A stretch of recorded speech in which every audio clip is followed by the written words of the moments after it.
ये गाय इतनी गरीब थी कि मुन्ना का पेट भरने के लिए बहुत मुसीबतों का सामना करना पड़ता था। गाय अपना दूध पूरे गांव को पिलाती थी, लेकिन फिर भी कोई उसकी मदद नहीं करता था। गाय मुन्ना का पेट भरने के लिए गांव से दूर शहर में खाने की तलाश में जा रही थी।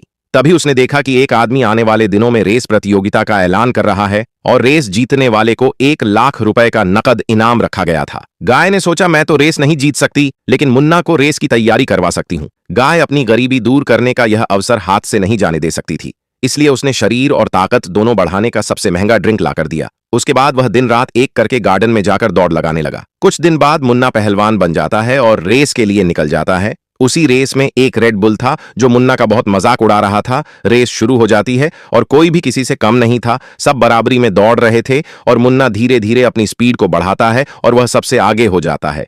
मुन्ना शुरुआत में ही हवा को चीरते हुए तेजी से आगे निकल जाता है। रेड बुल का बच्चा मुन्ना को जीतता हुआ देखकर सोची समझी चाल के तहत तैयार हो जाता है। उसके बाद वह सरसों से भरे झोले को शॉर्टकट रास्ते से लेकर चला जाता है और जिस रोड से रेस गुजरने वाली होती है उसी रास्ते पर वह सरसों फैलाकर चला जाता है। मुन्ना सरसों के ऊपर भी तेजी से दौड़ते हुए आ रहा था, तभी आखिर में फिसलकर गिर जाता है। अब रेड बुल आराम से उसे पीछे छोड़कर भागते हुए चला जाता है। उसकी साजिश काम कर जाती है और रेड बुल इस रेस का विनर बन जाता है। रेड बुल को जीतता देखकर लोग तालियां बजाने लगे, क्योंकि वो लोग पाकिस्तानी थे। तभी उसी भीड़ का एक आदमी स्टेज पर आया और बोला, जीत मुन्ना की ही है, क्योंकि मैंने सीसीटीवी में सब देख लिया है कि यह मुन्ना को हराने की साजिश की गई है, इसलिए यह अवार्ड और पैसा मुन्ना को दे दिया जाता है, क्योंकि वही इसका असली हकदार है। अगर आप लोग इंडियन हो तो मुन्ना के लिए लाइक करके कमेंट में आई लव मुन्ना लिखो।